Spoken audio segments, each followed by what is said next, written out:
নমস্কার। আজকে আমরা শিখতে চলেছি একটা বিরিয়ানির রেসিপি। মাটন, চিকেন বিরিয়ানি অনেক খেয়েছেন। আজকে আমি শেখাবো একটা ভেজ বিরিয়ানি, গাছ পাঠার বিরিয়ানি, যেটা স্বাদে গন্ধে কোনো অংশে মাটন বা চিকেন বিরিয়ানির থেকে কম নয়। নমস্কার, করের সাতকাহনে আপনাদের স্বাগত। নতুন নতুন রান্না পেতে হলে আমার এই চ্যানেলটিকে অবশ্যই সাবস্ক্রাইব ও বেল আইকনটি প্রেস করতে একদম ভুলবেন না। আজকে হবে এঁচোড়ের বিরিয়ানি, মানে গাছ পাঠার বিরিয়ানি করা হচ্ছে। তার জন্য প্রথমে এঁচোড়টাকে তৈরি করে নিতে হবে। তো এঁচোড়টা তৈরি করতে গেলে প্রথমে আমাকে এই এঁচোড়গুলো একটু ডুমো ডুমো করে কেটে নিতে হবে। একটু অন্য তরকারির তুলনায় একটু বড় কাটতে হবে। একটু আলু লাগবে, যেমন বিরিয়ানিতে আলু লাগে সেরকম আলু। আর এঁচোড়টা রান্না করতে আমাকে পেঁয়াজ, টমেটো, রসুন, আদা, আর আমি একটু দিতে ভালোবাসি বলে ক্যাপসিকাম। আর মশলার মধ্যে আছে নুন, হলুদ, লঙ্কা গুঁড়ো, জিরে গুঁড়ো, ধনে গুঁড়ো আর সর্ষের তেল। প্রথমে এঁচোড়টা আমি অল্প নুন আর একটু সামান্য হলুদ দিয়ে ভাপিয়ে নেব, আর আলুগুলোকে আমি ভেজে রেখে দেব। বিরিয়ানি করার আসল উপকরণগুলো হচ্ছে এটা হচ্ছে তোমার জায়ফল, জয়িত্রী,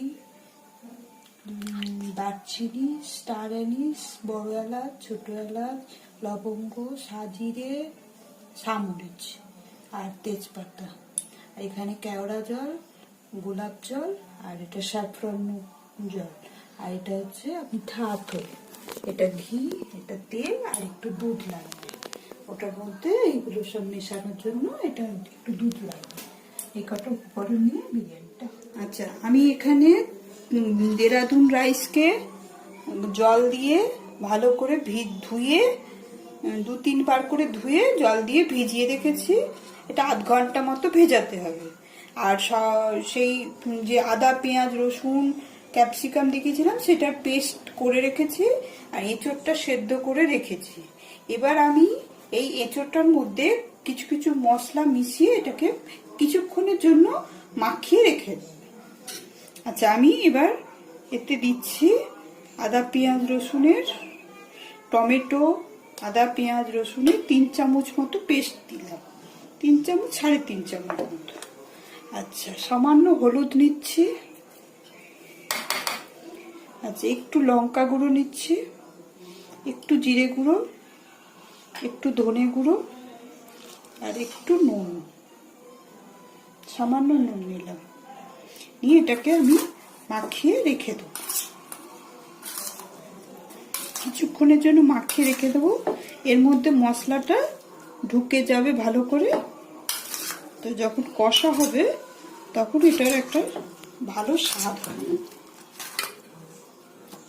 এর মধ্যে অনেকে দই দেয়, আমি দইটা দিলাম না।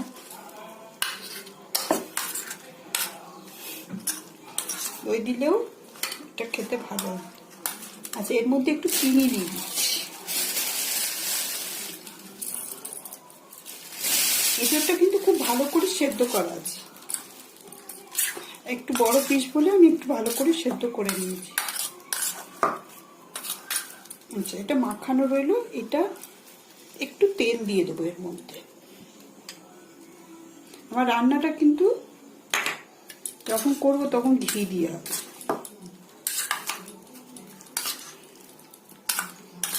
এইটা মাখিয়ে রেখে দিলাম ঢাকা দিয়ে।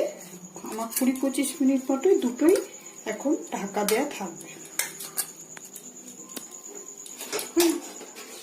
চালটা আধ ঘন্টা ভিজিয়ে রেখেছিলাম, তারপরে ওটাকে আমি ভাত করতে বসিয়ে দিয়েছি। আর এদিকে কড়াইতে তেল দেব। কড়াইতে আমি একটু তেল দিয়ে দিলাম। এর মধ্যে পেঁয়াজটা ভেজে মুচকুচে করে রেখে দেবো, ওটা দেবার জন্য, বেরেস্তা করার জন্য। এই পেঁয়াজ তেলটা একটু হোক, এই পেঁয়াজটা আমি ছেড়ে দিই। এটা একটু মুচকুচে করে ভাজা হবে। এদিকে আমি ভাতে একটু গরম মশলা দিয়ে দেবো, তাতে ভাতের স্বাদটা ভালো হবে। একটু স্টার অ্যানিস দিলাম, দুটো এলাচ দিলাম, একটু লবঙ্গ দিলাম, একটু সাজিয়ে দিলাম, দুটো গোলমরিচ দিলাম, আর একটু দারচিনি দিলাম, আর দুটো তেজপাতা দিলাম। এটা ভাতের স্বাদটা বাড়বে। এবার একটু নুন দেব,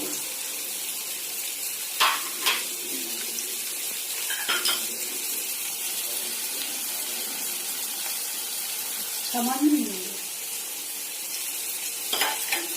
ভাতটা হোক আর এদিকে পেঁয়াজটা। আচ্ছা, পেঁয়াজটা ভাজা হয়ে গেছে। এবার আমি আলুগুলো একটু ভেজে দিই। আলুগুলো আমি সিদ্ধ করে রেখে দিয়েছি, কারণ আগে বিরিয়ানির সময় আলু সিদ্ধ হবে না, এই জন্য আলুটা সিদ্ধ করে রেখে দিচ্ছি। এবার একটু ভেজে দিই,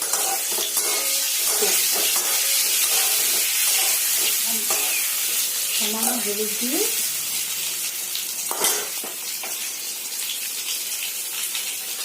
আর এই এঁচোড়টা সমস্ত জিনিস দিয়ে ম্যারিনেট করে রাখা। এবার এঁচোড়টা রান্না করি। আর এই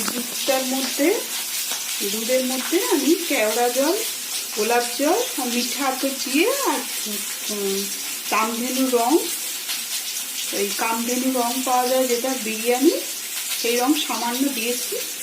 এটা এই বিরিয়ানিটা একটু রং আসে, এটা পুরো বিরিয়ানিটার স্বাদ নির্ভর। আলুগুলো ভাজা হয়ে গেছে, উঠে দেব। বেশি ভাজার দরকার নেই।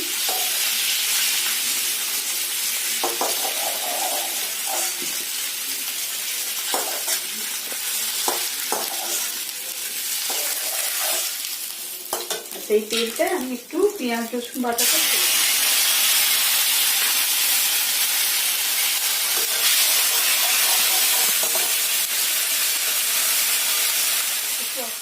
আচ্ছা, মশলাটা এই পেঁয়াজ রসুন আদা পেস্ট টমেটো পেস্টটা যেটা হয়েছে সেটা মোটামুটি কষা হয়ে গেছে।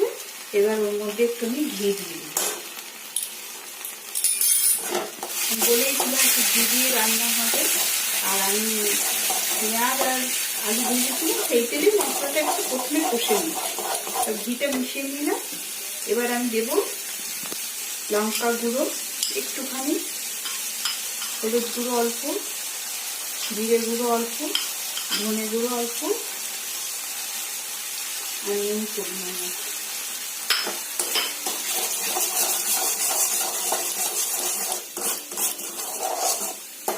একটু চিনি দেবো স্বাদের জন্য।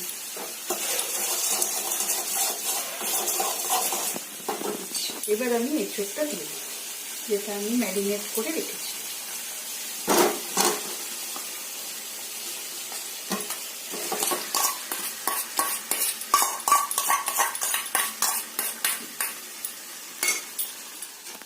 দিয়ে মশলা দিয়েছি, এঁচোড়টাও দিয়েছি।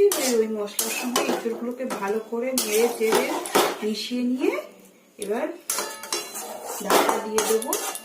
এঁচোড়টা একটু ওই দমে, মশলার দমে, এঁচোড় তো সিদ্ধ আছে, ওই মশলাটা দম হওয়ার জন্য সুন্দর একটা গন্ধ বেরিয়েছে ঘিয়ের। আমি এবার এটা ঢাকা দিয়ে অন্তত 10 মিনিট পরে আবার এটা খুলবো। আর এদিকে দেখুন ভাতটা 80% সিদ্ধ করে থালা করে আমি ওটাকে ঝরঝরে করার জন্য থালাতে মেলে দিয়েছি। আচ্ছা আচ্ছা, এই যে জায়ফল, জয়িত্রী, বড় এলাচ, ছোট এলাচ, লবঙ্গ, দারচিনি, সাজিরে, সামরিচটা আমি গুঁড়ো করে নিয়েছি। ওই মশলাটা একটু এবার এই আমার এঁচোড়টা হয়ে গেছে, ওর মধ্যে একটু দিয়ে দেবো।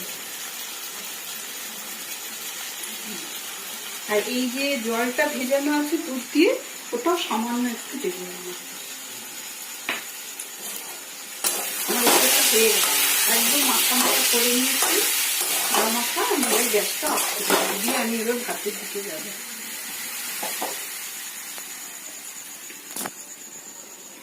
এই যে আমি এবার এইটার আমি এই বিরিয়ানিটা বসাবো।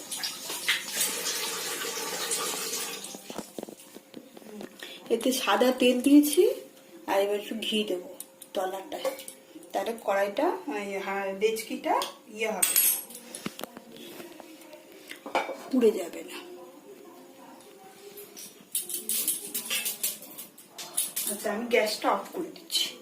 ঘিটা আমার হয়ে গেছে, এবার আমি পরোটা দেব।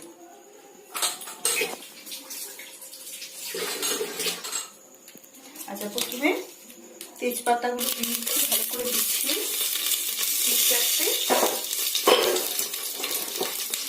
এতে কি হবে, আপনার বিরিয়ানিটা ধরে যাবে। আচ্ছা, এবার আলুগুলো দিয়ে দিচ্ছি তার উপর।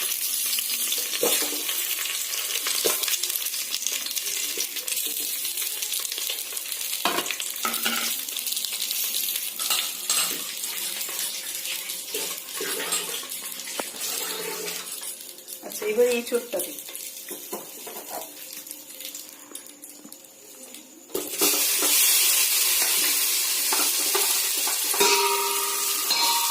চারিদিকে ছড়িয়ে দিলাম।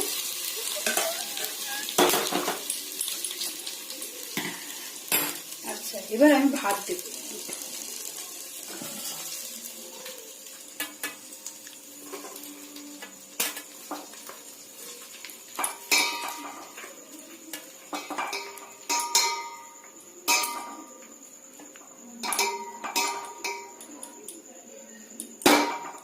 এবার দুটো বেরেস্তা,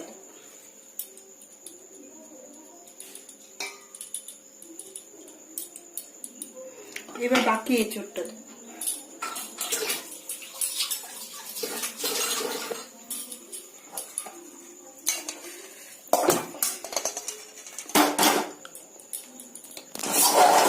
আচ্ছা, এবার আমি একটু বিরিয়ানি মশলা দিয়ে দিচ্ছি অল্প অল্প ভাতের চারধারে,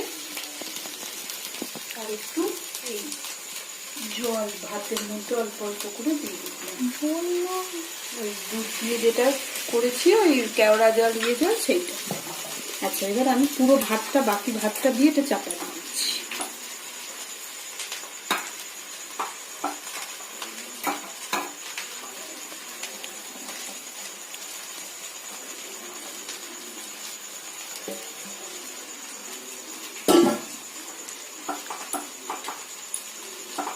পুরো চাপা দিয়ে দিলাম।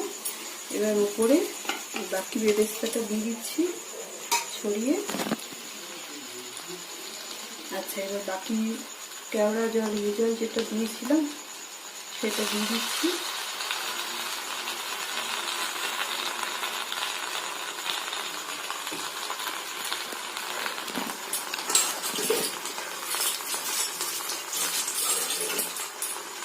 মশলা দিয়ে দিচ্ছি, বিরিয়ানি মশলাটা।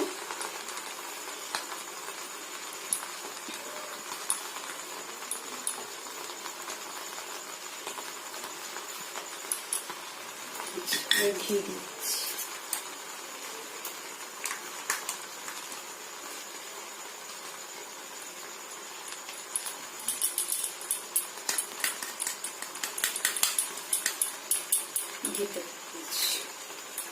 এবার এটা ঢাকা দিয়ে দেবো 10 মিনিটের জন্য।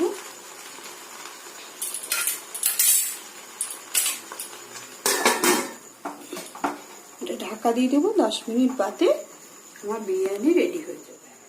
20 মিনিট মতো হয়ে গেছে। আমি এবার ঢাকাটা খুলে দেখি বিরিয়ানিটা কেমন হলো। আচ্ছা, দেখুন বিরিয়ানি কেমন হয়েছে, গন্ধ তো খুব ভালো।